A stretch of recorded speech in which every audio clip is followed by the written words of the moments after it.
Welcome to this GAIN meeting. It's my pleasure to have you all here, and also attending on the board of GAIN, Jim Miller and Todd Palmer. Thank you very much. And just a couple of housekeeping items to start out. Welcome to First Parish Northborough. We're a Unitarian Universalist church here. We have speaker Dave Johnson today. And he is the manager of farm operations at the Community Harvest Project. So, and without further ado, Greg, would you come up and introduce Dave? Give him a proper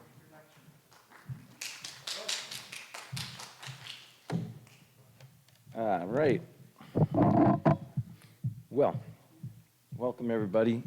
As Stephanie said, my name is Greg Capello. I'm a resident of Northborough, a part-time activist, and a full-time hockey coach. Part-time and full-time can be in air quotes because they shift. It does shift. It is my pleasure today to introduce our guest speaker, Dave Johnson. As you heard from Stephanie, Dave is manager of operations at Community Harvest Project. Is anybody familiar with CHP, Community Harvest Project? All good, good. Well, you will be informed today about what they do and about the Food Insecurity Network, relief network in the area. But simply, CHP, Community Harvest Project, is a volunteer farming for hunger relief. That is what they do. They have locations in Grafton and in Harvard, and Dave will tell us more about that, what they do and how they fill the need locally and statewide.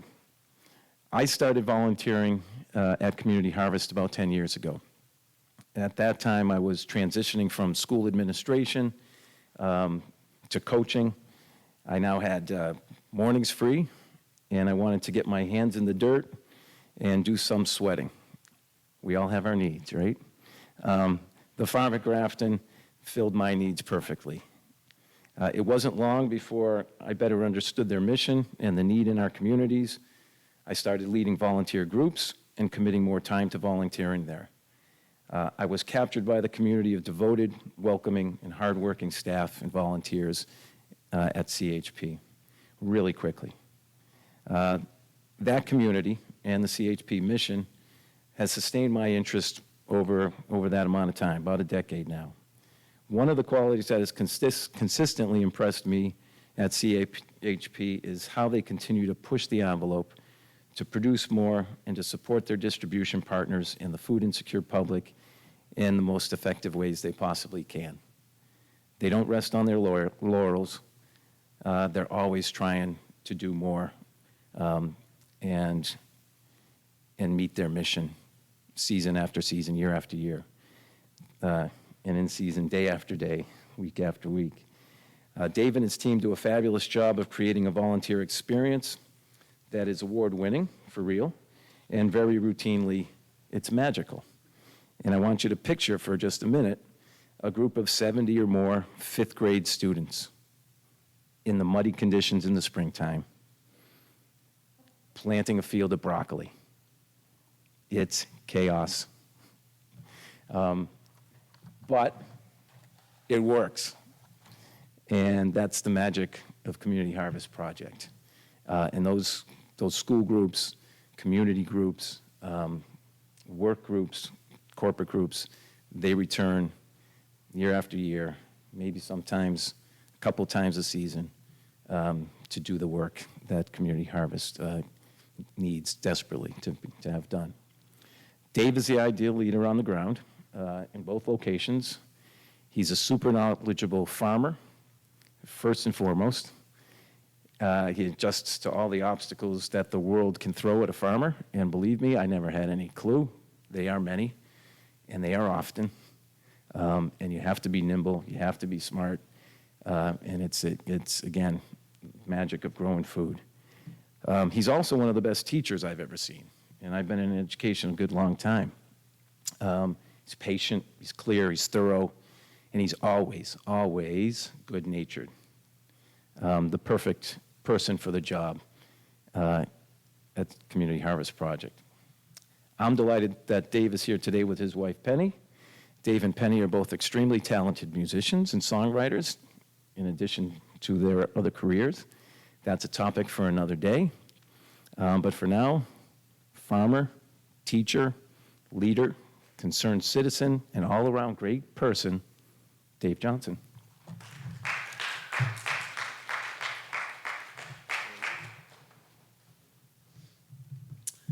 Thank you all so much for having me. I hear this is a wireless setup, so I'm going to try to move my computer over here so that I can also see what's on the screen. Absolutely. I'm glad you said that because that was going to be the next thing I say. I will tell you that I'm no stranger to being asked to speak up. My wife will testament that. Give me one sec, though.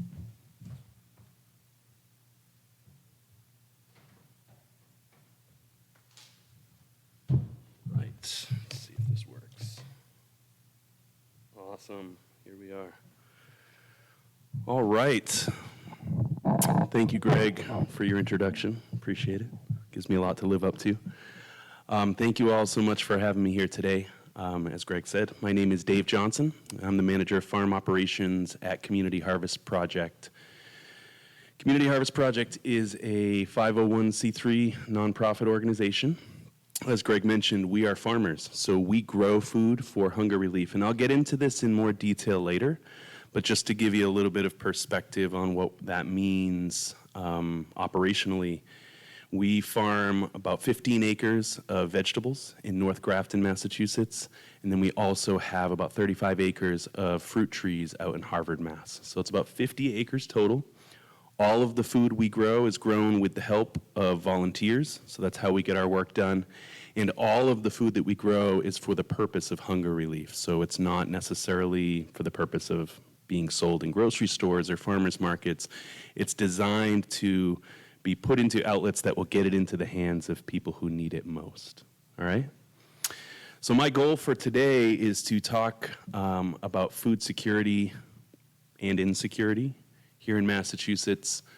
I think as some of the conversation at the beginning of this meeting demonstrates, when we look at issues like hunger, food security, there's sort of a big picture version of that conversation, and then there's a more zoomed in picture version of that conversation.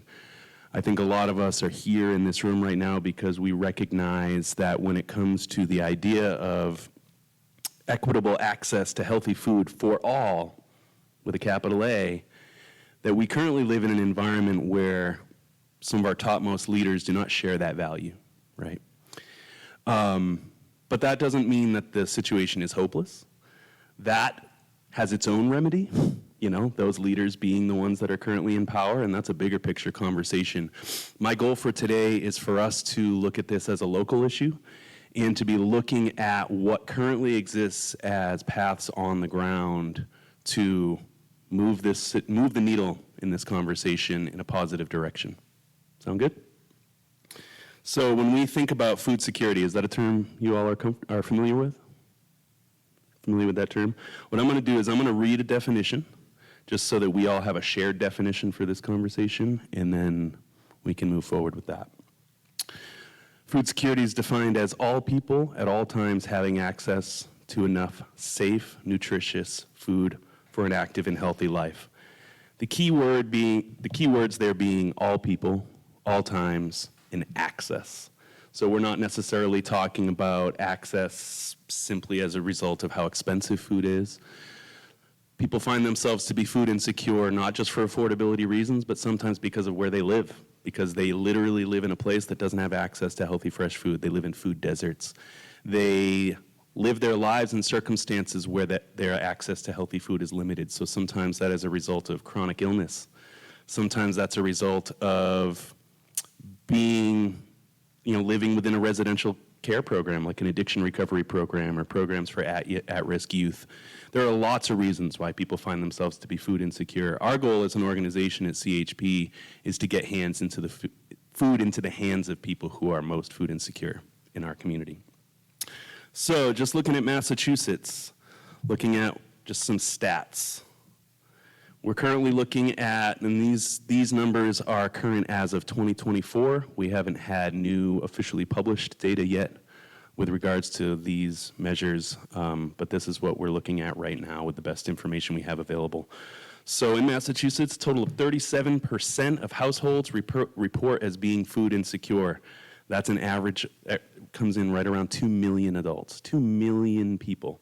37%. So when I'm speaking to volunteers at our farm, I often encourage folks, 37%, that's more than a third. So let's count off. 1, 2, 3, 1, 2, 3, 1, 2, 3. In every group of 3 people in Massachusetts, on an average, there's a hungry person in that group, right? 33%, a true third of these households, or of households altogether, the 37 is representative of households altogether. 33% of all households in Massachusetts who are food insecure are households with children living in them. So childhood hunger is a real serious issue. A third of all individuals, right? That's unreal. 46% of black households in the state of Massachusetts identify as food insecure. 62% of Hispanic households. So while every community, every county in the state of Massachusetts is impacted by hunger, it exists. It's not just relegated to certain neighborhoods and certain towns. It is clear that food insecurity and hunger does not affect all of us equally. As we see, 46% of black households, 62% of Hispanic households. Since 2019, the number of Asian households reporting food insecurity has doubled. It has also doubled in that time frame for white households as well. So this is a major issue, and the problem is getting worse in our state. So about 1 million households experience food insecurity, 650,000 of those facing very low food security. So these are folks that need emergency food resources. These are folks that literally need food to be put into their hands. They need it today, not next week, not whenever SNAP gets refunded or anything like that. They need it immediately to feed their families. Over the past 5 years, food insecurity rates in the Commonwealth have gradually increased, rising from 19% in 2019 to 37% in 2024. And whenever we see those date ranges, a lot of times we can point our finger at a major culprit there. That's right within the ballpark of when the pandemic hit. And a lot of these statistics really went off the map as COVID-19 spread through the community. Similarly, very low food security has increased from 6% to 24% during this period. So this is a 5-year period where this has been measured. So the problem is getting worse, it's not getting better. If we look at this graph right here, this is just kind of like outlining some of that information, but you can see it overlaid in color. So that dark blue line that's rising, it's households with food insecurity, that's that 37%. Fortunately, from 2022 to 2024, we saw somewhat of a decrease in child-level food insecurity. However, if you look at the scale of increase of households with very low food security or even child-level very low food security, those stats have both increased. One thing that I do want to point out about this graph, we can't really see the sourcing over there, all of this information that we see on this graph was provided by the USDA. And so as we talk about that, I think it's important to note that in the last year, the USDA has identified tracking and studying hunger as a frivolous and wasteful activity for them. We all know that our decisions are only as good as the best information we have available. So we shouldn't make any mistake about what that is. It's not that it's a frivolous, wasteful activity for our government to be undertaking, but it's an activity that informs folks that are looking to make policy to help hungry people rise above that hunger. And that information is being pulled from us through a decision to stop studying it, right? So the data that we're looking at right here, we won't have a blip for 2025 and 2026 because it's no longer being studied. So what exists? What's happening to help make food accessible in our community? I like to talk about hunger relief and food security as sort of like an octopus that has tentacles, or you think of a bicycle wheel, a hub that has many spokes that kind of go out in different directions. Hunger is at a nexus point of a lot of different issues that exist within our society. So when we think like big picture, and I'll get more specific about this in a couple of minutes, but when we think big picture about the types of legislative and policy priorities that have an impact on people's access to food and their ability to feed their families, these are issues like affordable housing, affordable health care access, household income, support for local agriculture, environmental protection. All of these, and this is not an exhaustive list, but all of these are issues that speak directly to people's access to food and their ability to feed their families. There do exist food access safety nets that are, written into law, and these are benefits that exist for certain segments of society to be able to access. These are programs like the Supplemental Nutrition Assistance Program, SNAP, food stamps, as many of you are aware, HIP, and WIC. HIP is actually a Massachusetts-based program, Healthy Incentives Program, which is designed to encourage folks to utilize their benefits to buy healthy, fresh food, like produce and things like that. And then WIC is a federal program specifically designed to support women and infants and children with specific categories of food access. A lot of us are aware. I mean, we talked about it, and it has changed even just today. There's sort of like the big picture conversation about SNAP. If you look at the big, beautiful bill, there are lots of restrictions and cuts to SNAP built into that bill. But that's almost a moot point as we talk today about a SNAP program, which is currently, at least in large part, shut down. Courts are currently wrangling with it, but I mean, it changed even since last night and this morning. What that looks like. I know I have family members that rely on those benefits to be able to feed themselves and their families. And these are footballs that get punted around at the governmental level, but they affect people on a daily basis.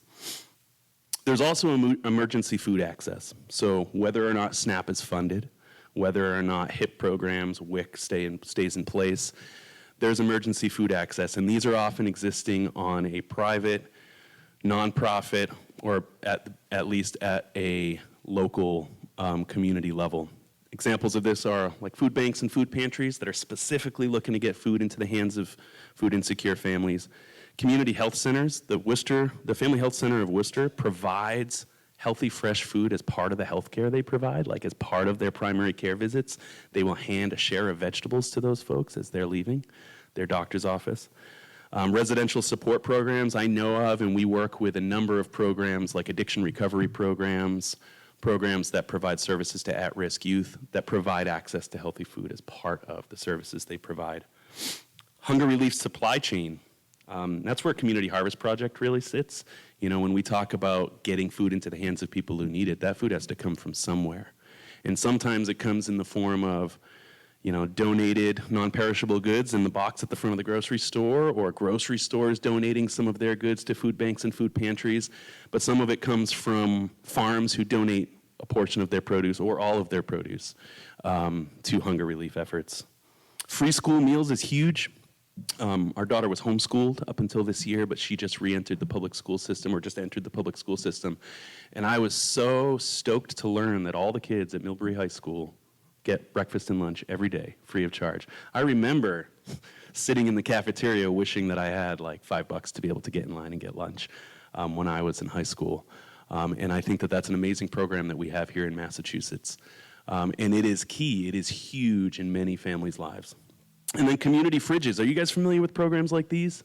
Like legit anonymous programs where there's just fridges in communities, and you can drive around Worcester. There's at least half a dozen of them or so around the city of Worcester and in other communities where generous individuals and organizations will stock these fridges with food so that anyone who needs it can come and access it anonymously without being asked to show their ID or being asked to show their pay stubs to prove that they need it. It's literally a place. Yeah. That's awesome. That's amazing. That's awesome. That's great to hear. Yeah, that's like, it's so cool, right? 'Cause it feels good when you do that, right? Yeah. And it's like something that you literally can do on the ground. You can take time out of your day to make a difference in a real person's life. It's not some like, there's benefits to kind of all levels of engagement and activism, but like that's literally the opportunity to do something physical with a resource that you have available to you to get it into the hands of somebody else. So like I said, Community Harvest Project, we sit right in that kind of hunger relief supply chain bullet point there. We are food producers. We grow food at our 2 farms. Like I said, we farm about 50 acres in central Massachusetts between Grafton and Harvard, Mass. Community Harvest Project, our mission is that we exist to engage and educate volunteers to grow fruits and vegetables for hunger relief. So the key words there, obviously they're bolded, are to engage and educate. Volunteers, I guess, should also be bolded. The work would not happen without the help of volunteers. I am a staff person. I get paid to be there. I'm so grateful to have such an awesome, amazing, feel-good opportunity to get up every morning and go to work and also get paid to do. But I feel on a daily basis indebted to people like Greg. I mean, Greg said he started there 10 years ago. I started 8 years ago. And I'll lift Greg up as a person that I have very much learned like how to do that work, how to do the work of engaging people to grow fresh fruits and vegetables. Greg, you've been a model for me to learn. You talk about me as a teacher. I've been taking notes. So far this year, and these numbers are not at their finish line yet because we're not done with the year yet, but so far between our 2 farms, we've grown over 250,000 pounds of fresh produce, grown and distributed. So this is food that has gotten into the hands of people who need it. That averages to around 1.4 million servings. Every crop is a different servings per pound, but we track all of that. I will also say that we have tens of thousands of pounds of more food in storage in the form of storage crops, apples that are in our walk-in coolers, cabbages that are still in the field, broccoli and cauliflower that we haven't even harvested yet. So this number is going to grow before the end of this year. Based on the information we get back from our distribution partners, which I'll talk about as the very next bullet point, this food so far this year has served about 60,000 individuals. So we can connect a name to 60,000 names to the actual receipt of these foods. Some of our programs are anonymous, though, like the fridge programs, and so we don't necessarily even know this number is higher. The way that we do our work, we are not a food pantry. We're not a food bank. We don't, in general, have folks coming to our farms to get food and receive food. We operate sort of the way a wholesale farm operates within the commercial market. We work business to business, so to speak. We work with other nonprofit organizations. So we have 28 nonprofit hunger relief partners. These range from partners like the Worcester County Food Bank or the Greater Boston Food Bank, which receives tens of thousands of pounds of food from us every year. But we also work with very small programs like our small town food bank, the Grafton Food Bank, or Hector Reyes House in Worcester, which is an addiction recovery program where we provide 2 boxes of produce a week for them to use in their kitchen because all the guys live there in the same house. So these are organizations that are doing hunger relief work kind of wherever it can be found. I mentioned the Family Health Center of Worcester.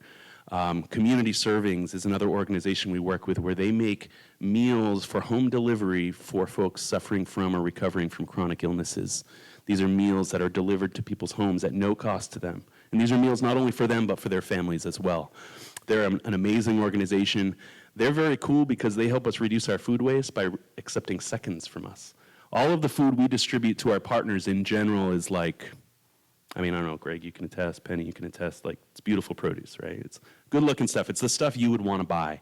When we send produce to a food pantry or a food bank, we want the folks receiving that to be inspired by what they see. We want them to see that tomato and be like, yeah, I want that. Community Servings is awesome, though, because they're a large institutional kitchen making thousands of meals a week, so they can take carrots that have 2 legs. They can, believe it or not, take zucchinis that are this long, turn them into, soups and pasta sauce and baked goods and things like that. So we work with a wide range of organizations to get the food into the hands of people who need it. And then this work only gets done because we see the generosity of individuals, everyday people like yourselves who happen to have time to come and help us out with our work. So far this year, we've seen over 5,500 volunteers at the farms. 1,500 of those are youth volunteers. So these are school students. And our volunteer base is made up of a wide variety of individuals kind of across the demographic map. We have groups that come from our partner agencies, which is very cool. Those are like the few moments where we sometimes get access to and have conversations with the folks who actually receive the food that we grow. We have faith-based agencies bring groups, like youth groups and church groups. We have corporate groups, school groups, and we also have individuals. You know, during our main growing season, you can literally just show up at the farm. You don't even have to tell us you're coming, and we will find something to plug you into and get your hands dirty, basically. Regardless of your ability or what limitations you may have, we can get you plugged in. 9 to noon, Monday through Saturday, May through September. So those volunteer numbers represent over 15,000 total hours served this year alone. And the reason I harp on this is not just to kind of explain how we do what we do, but it's to present it. You know, as we talked about at the beginning, this feels like a daunting issue. These statistics of 37%, 33% families with homes, 46% of black families, 62% of Hispanic families. This is a daunting issue, especially in the face of leadership that doesn't seem to care about this issue. Or if they do, it's kind of in the opposite direction of our own feelings of care about it. I bring this up because, and it's one of the things that I feel that is so important about the work that we do, is the work at Community Harvest Project is real. Like you're literally, you know it is because your fingernails are dirty when you leave. You feel tired and you feel sore, sometimes really hot at the end of a sunny day. But at the end of a volunteer day, when we tell our volunteers, like, today you all harvested 3,300 pounds of cabbage, that cabbage by the end of that week is in the hands of people who need it. And that's a real solution. It's not the ultimate solution. It's not solving or knocking the problem out of our society, but it is literally feeding people within a matter of days of when you kind of put that work in. And we're not the only place where this can be done. We're not the only place to be able to expend some effort to make a real difference on this issue. So as we think about opportunities for action, and I intended this list to really be, and I'll talk through this because it may be hard from the distance that you guys are at to see all of these. There's a lot of words on this slide. But my intention in putting this list together was to speak in terms of like what can we look at that's happening right now as far as opportunities to make a difference. So there are opportunities to advocate. There are legislative measures that are happening locally and federally as we speak that we can communicate with our legislative leaders about, that we can get behind, that we can support, and that we can advocate for. These examples of these under the state list are universal school meals. So this is basically expanding that universal school meal program that I talked about and tying it to promotion of SNAP benefits and getting families signed up for those resources. A similar measure, which is designed to eliminate hunger on our higher education campuses, is the Hunger-Free Campus measure that's currently being debated within the state legislation. On a federal level, we're looking at the Hot Foods Act, the Stop Child Hunger Act, and the Hunger-Free Future Act. I'm not going to get into the details of each of these. However, if any of these pique your interest, I do know a little bit about each of them. And so if you have a question when we get to the questions piece, which is next, definitely call it out if there's a specific one that you want to learn more about. But all of these can be really easily Googled. And I'm also happy to share my slideshow with the group after the fact. Connect. So sometimes just being more aware of the issue and connecting ourselves to like real information that exists, the organizations that are tracking these trends, the organizations that are coming up with policy solutions, the organizations that are sometimes the seedbed for some of these legislative actions that we see. These are organizations that I've listed here, like the Massachusetts Food System Collaborative. If you want to really get into the weeds of like what does our local food system look like, that's a place where their website is excellent. The Massachusetts Food Access Report, it's put together by the Greater Boston Food Bank. So whether or not the United States government and the United States Department of Agriculture is willing to continue studying food access across the country, the Greater Boston Food Bank leads an effort every year to publish the Massachusetts Food Access Report. They've got a current 2025 one out. It's great data. I encourage you to read it. Project Bread is another organization that studies, provides resources, but also funding. You know, at our CHP, we've received funding for certain capital purchases we've made and programmatic things that we've developed through Project Bread. And then Feeding America is the national kind of like big picture food bank organization, of which both the Worcester County Food Bank and the Greater Boston Food Bank and the Western Mass Food Bank, I believe, are all members. But as they are leading the food bank charge throughout the country, they also provide a lot of information that you can connect yourself with if this is an issue that you're passionate about. And then the last one, which is most near and dear to my heart, is there are opportunities for us to act. I've listed here 3 organizations that I know of that are fairly local to here, where you can literally get involved on a daily basis in actual feeding of people. Community Harvest Project, which we've talked lots about. Community Servings, which I mentioned. You know, while you can come to our farm and you can get involved by digging carrots or planting seeds, at Community Servings, you can get involved by going into their kitchen and putting on a hairnet and cutting up vegetables or packing meals. So it's a very similar volunteer experience, but it's at a different stage of the feeding process, right? Boston Area Gleaners is an organization we work very closely with. In addition to having their own nonprofit farm, Boston Area Gleaners reduces food waste by going to other farms where they have excess and engaging and mobilizing volunteers to harvest excess food and then distributing it as hunger relief. So say you're a farmer and you kind of threw a Hail Mary and planted an extra field of butternut squash, and then you realize the freeze is coming in October and I'm never gonna get my crew out to harvest that squash. You call up the Gleaners, they'll bring an army of volunteers, harvest that squash, and they'll distribute it by the end of that week to folks who need it. It's a very, very cool program. You can be on their volunteer list. It's awesome. They work all over the state. And then all of us live in communities with local food banks and pantries. I know, like the Worcester County Food Bank, they totally have a very robust volunteer program. But, you know, there's, as far as I'm aware, there's a local food pantry, at least one, in nearly every community in the state. And these are sometimes their own nonprofits. These are sometimes ministries through church programs or school food pantries, but they will almost always accept your sweat, your effort, your energy. And in many cases, there are even remote volunteer opportunities. So we can get involved, we can advocate at a governmental level, we can connect with the issue more fully, we can inform ourselves so that as we're talking out in the community, we can be ambassadors for food security across society, and we can actually act. You know, on a daily basis, we can go out and we can actually get food into the hands of people who need it. Does anybody have any questions for me? I'd assume that all those organizations where we can act also need money. Absolutely, yeah. And so, I'll mention that as well. Under ACT, and even under the Connect list, I mean, those are all nonprofit organizations and efforts themselves.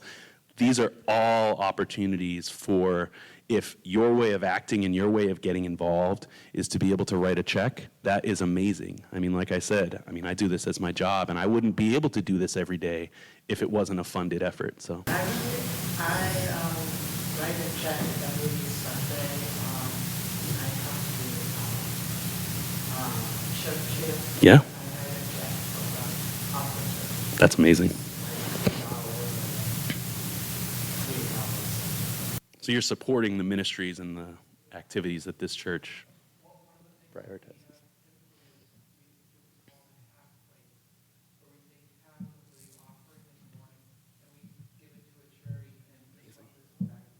It's amazing. It's amazing. I will also just say as a quick plug, because this is a group of like-minded individuals that I'm speaking to, this looks a lot like a group that might come together to the farm to volunteer together. So it would be awesome to host GAIN at one of our 2 farms in the 2026 season, if that's something you guys would be interested in. Yeah. 2 questions. One is, I love what you're doing, and I just want to find out a little more about volunteering specifically for the community harvest. Yeah. If you have 2 questions. One is, if you have 5,000 volunteers, do you really need more volunteers? Secondly, what about in the winter? Does community harvest itself sort of shut down and it moves on to the secondary places that you get food? Yeah, it's a really, really, really good question.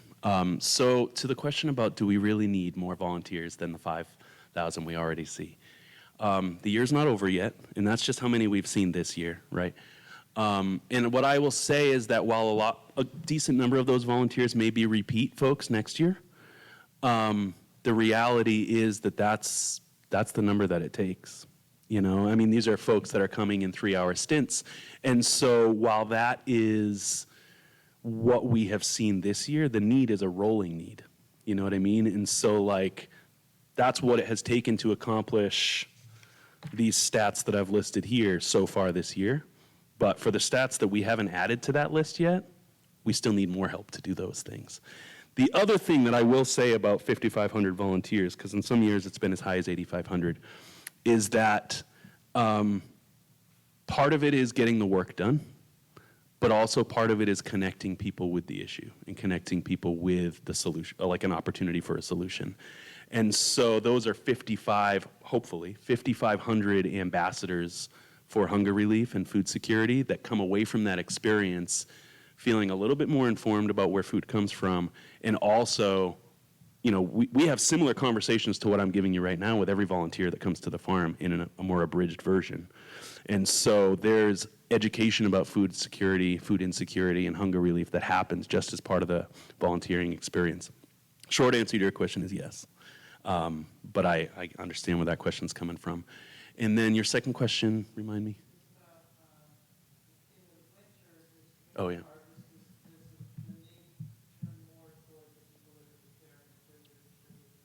It's a really good question. So yeah, our need for volunteer support during the winter does change. When we are in the height of the season, as Greg can tell you, there's like I can't imagine a number of people that would show up. I can imagine it being stressful, but I can't imagine a number of people that would show up where we wouldn't have stuff for them to do in the height of the season. There's just so much to do on a farm. As we get into the winter months, that reduces. We are at a point where we are now growing, we've extended our season, so we have some things that are growing all winter. We have some things that are still growing outside right now. And so even though the need for volunteers does dip a little bit as we get into the winter, we still have opportunities. A lot of times, the folks that we are tapping for those needs during reduced volunteer need months are folks that are involved. So, you know, Greg will probably get an email when it comes time to harvest the greens in our high tunnel, and because he's on the list, you know. But what I encourage you to do is go to our website. The volunteer page is super informative, and reach out. And I mean, it's a direct email that goes to like a guy I know well. And it's like basically it feels like an email form, but it's a person on the other end that receives it, and you'll get a response. And if the question is there anything I can do right now, you'll get a response to that. I will also say that volunteer opportunities at our organization are not restricted to planting seeds and digging carrots and pulling weeds. They're not restricted to farming activities. We have volunteers that help with event planning.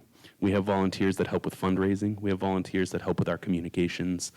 Because above and beyond being a farm, we're a nonprofit organization that has a full administrative set of functions that we need to perform as well. So there's lots of ways that folks can be involved in what we're doing. Yeah.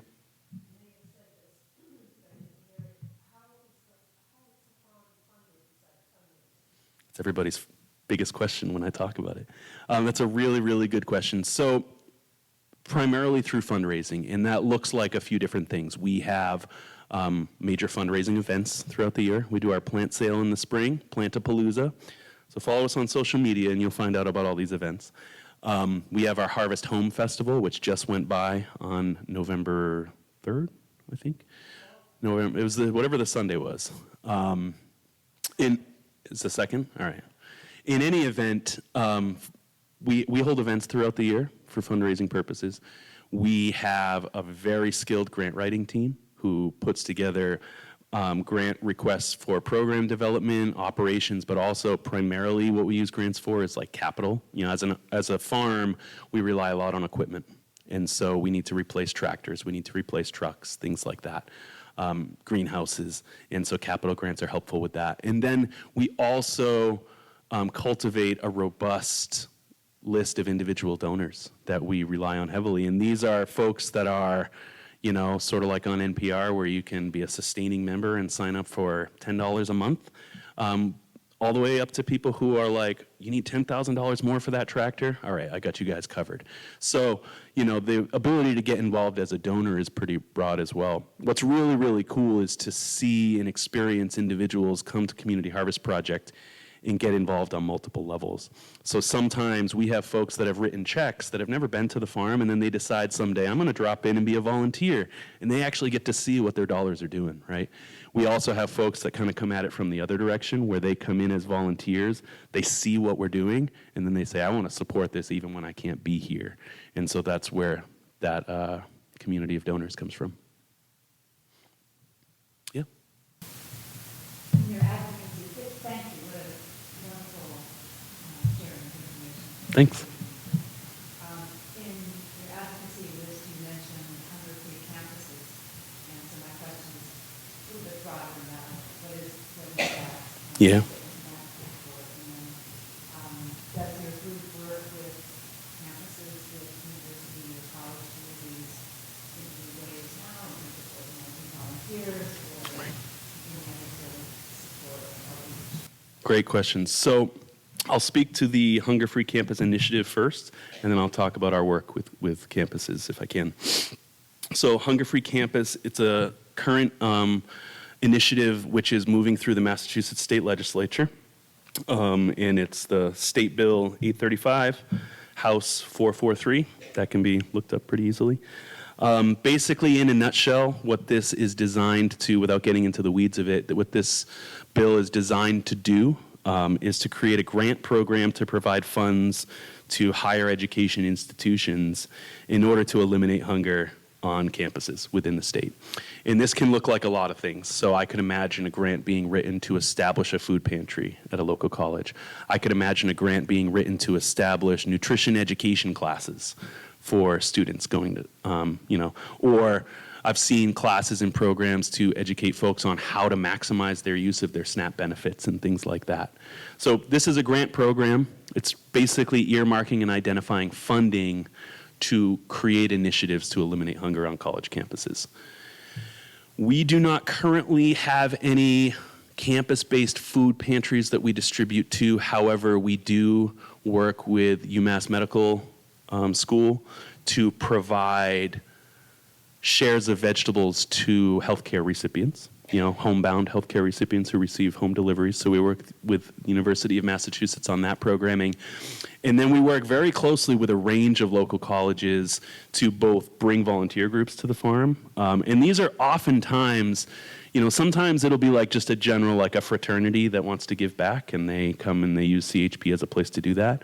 Other times it'll be like, at Clark University, they will have a group which is of eco leaders. So folks that are getting into public policy, getting into business or nonprofit management that want to focus on economic or environmental issues, they will come to the farm because of the content match, and they'll volunteer and learn about the work that we're doing kind of in that same sector. And we have a number of schools. Clark University we work very closely with, but Holy Cross, we've worked very closely in the past with Becker College, Worcester State University, across the board, local colleges, we try to have connections with folks in their workforce development programs and things like that. Our intern program every year is usually undergrads that are coming from local schools, and we interface directly with those schools on that issue. Yeah. Yeah. Hi. I have two questions. So my first question is,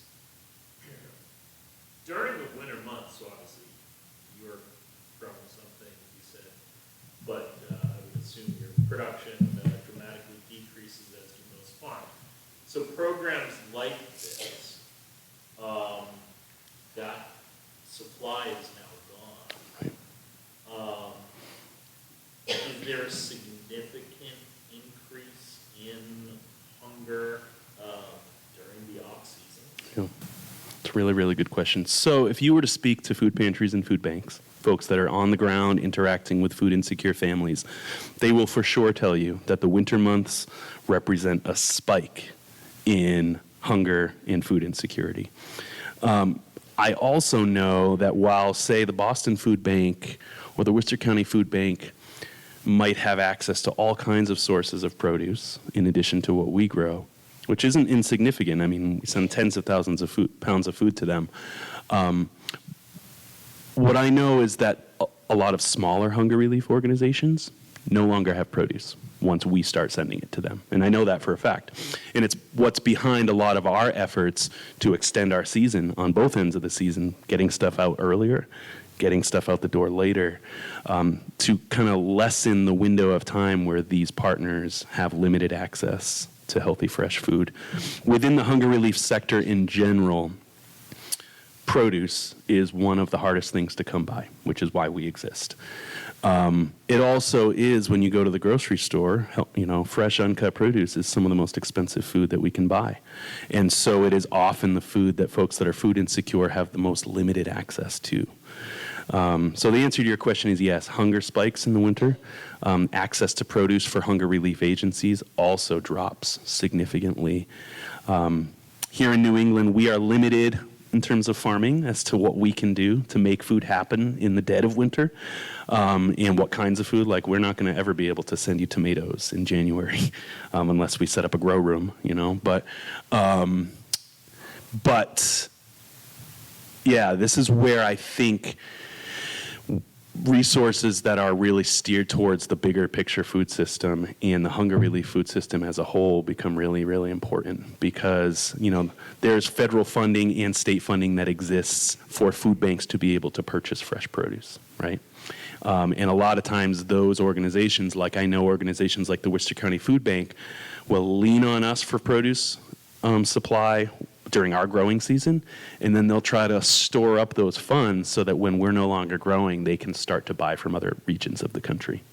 Yeah. I'll add the numbers in your thing. I'm remembering from early in this growing season this year, hearing at the farm about funding cuts directly to food banks. Right. Would that go across? Yes. Do you know how much that was? It was shocking to me. I think it was in the neighborhood of $300,000 alone to Worcester County Food. Yeah, I mean, that sounds right. I don't remember the number exactly. I mean, that kind of goes to what I was saying earlier. I mean, this is an immediate need, and these are real-time things that are happening. And as we talked about, they're happening on a daily basis. It's changing just from last night to today, what money is available for hunger relief. And I think, without being able to give you the specific number, Greg, you challenged me and I didn't have it, and I'm sorry. It's the one number I didn't put on my paper, man. No. I think what it speaks to is the bigger environment that we're living in. You know what I mean? And it's why these sort of on-the-ground opportunities seem really important to me, because I don't know if any of us in this room are in a position to fill a $300,000 gap for the Worcester County Food Bank. I know that I'm not.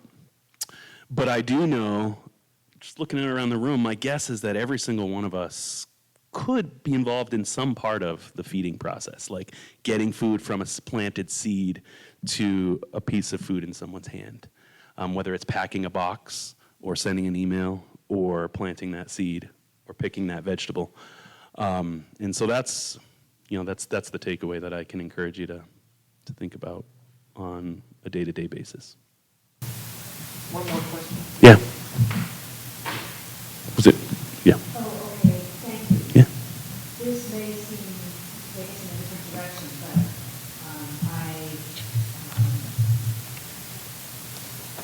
I know that people who are in movements that are trying to change our animal agriculture system might ask a question about how animal-friendly or animal-neutral programs like yours are. Yeah. Vegetarians would be someone that may not want to be involved in something that's putting a turkey in every house. Right. Not because we don't care about people, but because we don't think that's a good thing for us as a society. So I may be the only one in the room to care about this, but Right. maybe we can talk afterwards about just kind of how your organization relates to that kind of thing. Yeah. Well, the quick answer to your question for our organization, we don't advocate against people consuming animals or raising animals for food. Our mission is specifically relative to healthy fruits and vegetables, fresh fruits and vegetables. I won't even say healthy, fresh fruits and vegetables. And so we do not raise animals on our farms, and our programs are not designed around getting like protein-based agricultural goods like that into people's hands. Most of our food pantries, if not all, do also seek resources like that, and that's its own kind of sector of agriculture and its own sector of hunger relief. But our focus at CHP is specifically on growing fresh fruits and vegetables, and in particular with our vegetable farm doing so organically, and across our operation doing so with as much ecological responsibility and stewardship as is possible.